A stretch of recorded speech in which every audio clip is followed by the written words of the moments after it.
Time now for your forewarned weather with Chief Meteorologist Alana Brophy. Yes, let's say hello again to Alana, back on the Good for Utah Road Tour from Bryce Canyon National Park. And Alana, there's no AI here. That view is the real deal.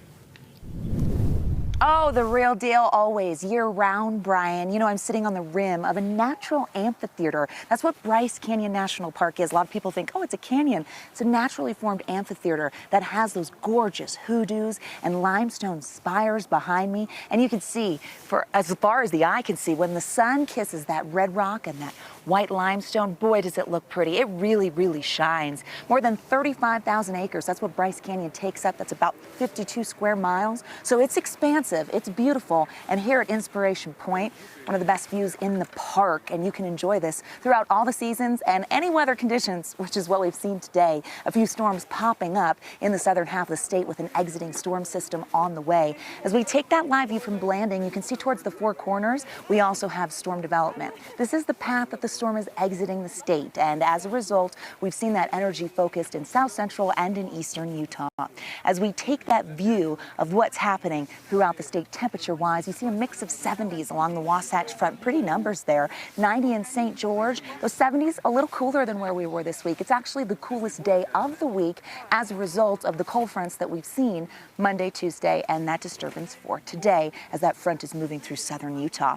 Live view from Hiram Reservoir, Cache Valley looking gorgeous, really pretty spring day with those temperatures right around 70 degrees, a mix of sun and clouds in the north. We saw a few spotty higher terrain showers, but those have since cleared, so all in all pretty nice. As we check that satellite radar and the temperatures as we get through the next several hours, you're going to notice those 70s turning into the 60s. Those mostly clear skies are expected for the overnight with dry conditions in northern Utah, so heads up there.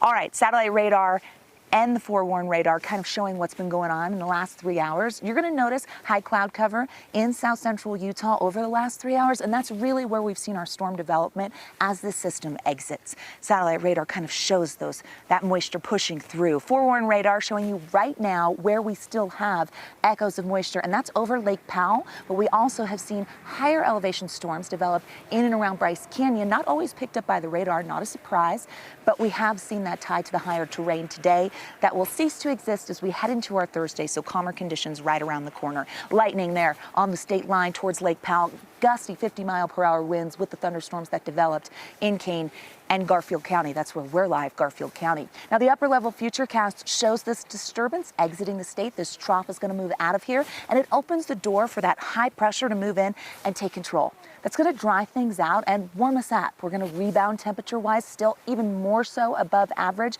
to the 80s that we saw to start the work week. Some of those in the forecast. Now, we'll stay under the influence of that ridge of high pressure, but we start to see storms north of the ridge, and that could send a few fronts our way. A mostly dry front heading into our Friday could move through, and that's going to impact temperatures as we head into the weekend.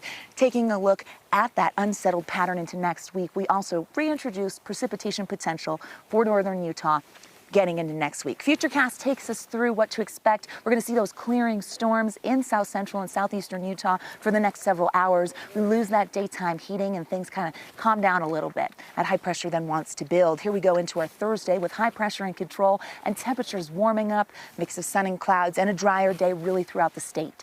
Friday, the model wants to pick up on that mostly dry cold front, starting to flatten the ridge just a little bit. Now, you'll see a few showers kind of popping up here as that mostly dry front moves through. Can't rule it out, but we're going to watch it closely. We're forewarning you now that there's a slight chance for potential, but not totally sold. It looks dry. We'll see what happens. Heading into Saturday, we'll see gorgeous temperatures, but we ease a little bit on the numbers from the 80s on Friday. Here's a look at those numbers for tomorrow. Look at the Wasatch Front getting to the upper 70s in places like Salt Lake. Really, really pretty towards Cache Valley. We'll see those low 90s in St. George and a mix of 70s and 80s in eastern Utah. It's going to be a dry, nice Thursday on deck. Great day to get in the car, come drive and visit Bryce Canyon. It's gorgeous. Looking at the next 7 days, Washington County stays in the 90s with breezy conditions. So down in St. George, the heat is on. Someone turned it up. 85 is the average high in St. George this time of year, but we're going to be above that for the next several days. Cooler conditions and more seasonal temperatures as we head into early next week. Looking at the Wasatch Front, we follow a similar temperature trend, really pleasant, really nice, but we do cool into next week and bring the chance of those isolated showers back into the forecast Monday and into Tuesday. We'll see what happens, but that high pressure is the name of the game heading into tomorrow and then the close of our work week. So we're live on the Good for Utah Road Tour. We've showcased the Mighty Five. This is our 4th location live here at Bryce Canyon National Park, and tomorrow we get to highlight a state park in the area. So if you come down, you don't just visit one spot. Nope, you get to visit 2. We've loved being on the Good for Utah Road Tour with views like this, with an office like this. Who's gonna complain? And I hope you're making your summer list, because we have the best places in our own backyard to get out and enjoy. Brian, I know that this is on your list. You don't want to miss it. Back to you.